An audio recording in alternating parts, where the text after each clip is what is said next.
Leave it at that.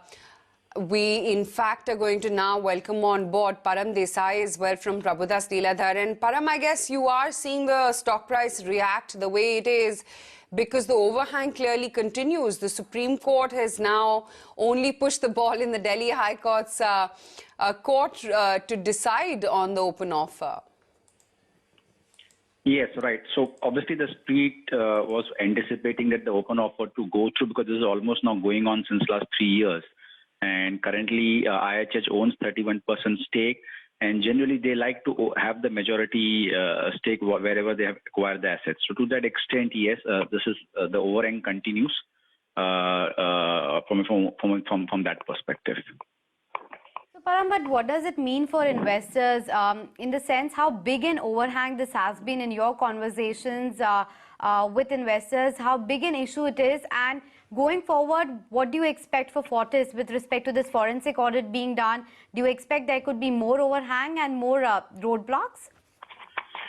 Post IHH coming to the board, a lot of the accounts which needs to be cleaned that had been done. And if you see, I think whatever the past legacy issues were there, that was more or less sorted out. So I would not read too much on a forensic audit per se.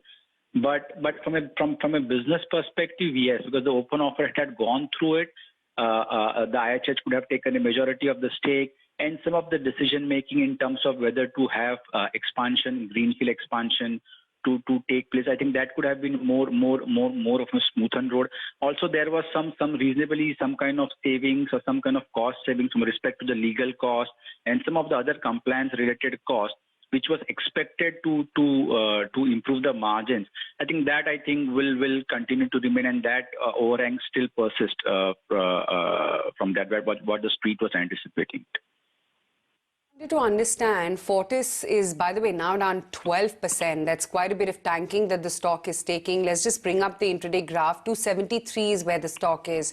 Param, what's your long-term outlook on Fortis? And after this recent fall, given that the overhang now continues, what's the call now? You think investors should look at maybe buying into this dip right now? Yes, see, from a business perspective, they have two divisions, hospitals and diagnostic. Hospitals is doing pretty well since last post IHH coming to the board, post the new management coming to.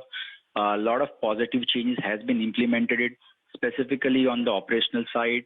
The margins had improved in the last 2-3 years from say 8-10% to around 16%, and also from a medium-term perspective, they are.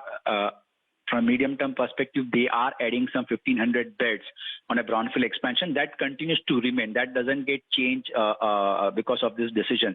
So almost 40% capacity enhancement will take place on their existing basket, which gives a good visibility from a growth perspective. Even on the diagnostic side, they are top 3 guys in the market share. They have been pretty aggressive on adding new collection centers. They had done a lot of structural changes into that business also, from B2B to B2C. So from a business perspective, from a growth perspective, both the businesses looks pretty solid from a medium-term perspective, and there are reasonably good growth drivers. So to that extent, I will use it. Will recommend to investors to use this deep as a more of a buying opportunity from our end.